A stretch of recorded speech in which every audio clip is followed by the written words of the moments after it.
एक बार एक सेठ ने एक शोरूम खोला और एक बुजुर्ग को इनॉग्रेशन के लिए बुलाया। उद्घाटन के बाद जैसा कि होता है कि शोरूम के मालिक ने उन बुजुर्ग की बड़ी इज्जत की। बड़ी इज्जत अफजाई करने के बाद उनको बताया कि देखिए, यहाँ पे 21,000 चीज़ें हैं इस शोरूम में बेचने के लिए। इसमें से आपको जो भी चाहिए, जितनी चाहिए आप ले लीजिए। बुजुर्ग हंसे और बोले कि इनमें से एक भी चीज़ मुझे जीने के लिए ज़रूरी नहीं लगती। मुझे तो इस बात का ताज्जुब होता है, आश्चर्य होता है कि इंसान इन सभी गैर ज़रूरी चीज़ों का इस्तेमाल करता कहाँ है। अब देखिए, एयर फ्रेशनर के बिना किसकी सांस रुक गई? फेस वॉश का इस्तेमाल नहीं किया तो कौन काला हो गया? होम थिएटर लाकर कितने लोग कलाकार बन गए? कंडीशनर से किसके बाल मुलायम और काले हुए हैं? अरे, जो डाइनिंग टेबल यूज़ करते हैं, क्या उनके घुटने नहीं दुखते? थोड़ा दिमाग पर जोर डालकर याद कीजिए कि हैंड वॉश के बिना आपके किस दादा के पेट में कीड़े हो गए थे। अगर हम डीओ मारकर निकलते हैं तो क्या लोग हमें सूंघने आते हैं? एक्चुअल में तो हम सभी इस प्रकृति को चुनौती दे रहे हैं, वरना बगुला जो होता है वो शैम्पू से नहाता है क्या? मोर अपने रंगों को संवारने या बचाने के लिए कौन सा कंडीशनर या फेस वॉश इस्तेमाल करता है?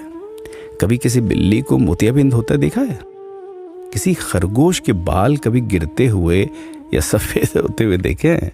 इनहेलर या बाम के बिना भी कुत्ते के सूंघने की क्षमता उतनी ही तेज है। मधुमक्खी का शुगर लेवल बिना दवाई के भी कंट्रोल में ही है। अलार्म के बिना भी मुर्गा रोज उठकर बांग देता है। दरअसल इंसान पैसा खर्च करके दुखी होने की चीजें खुद ही खरीदता रहता है। नेट बंद तो दुखी, लाइट जाए तो दुखी, मोबाइल का चार्जर खराब तो दुखी, केबल टीवी कट जाए तो दुखी, मच्छर मारने की दवाई ना मिले तो दुखी, महिलाओं को मेकअप ना मिले तो दुखी, मैचिंग कपड़े नहीं मिले तो दुखी। आजकल इंसान 10 मिनट में 20 तरह से दुखी और परेशान रहता है। बाकी तो गुड़ की रोटी या प्याज रोटी खाकर हाथों का तकिया बनाकर पीपल के नीचे जो आराम से सो जाता है, उसे दुखी करने के लिए तो फरिश्तों को नीचे आना पड़ता है।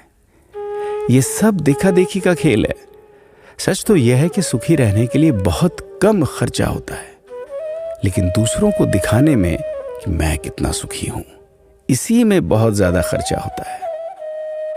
जैसे जैसे सुविधाएं बढ़ रही हैं, दुखी होने के रास्ते भी खुलते जा रहे हैं। अगर आपको ये सब सच लगता है तो लोगों को जागृत कीजिए और फिजूल खर्च से बचाइए। दोस्तों, खुद सुखी होने के लिए खर्च कीजिए, दूसरों को दिखाने के लिए नहीं। हाँ, लेकिन अपना ख्याल रखिएगा।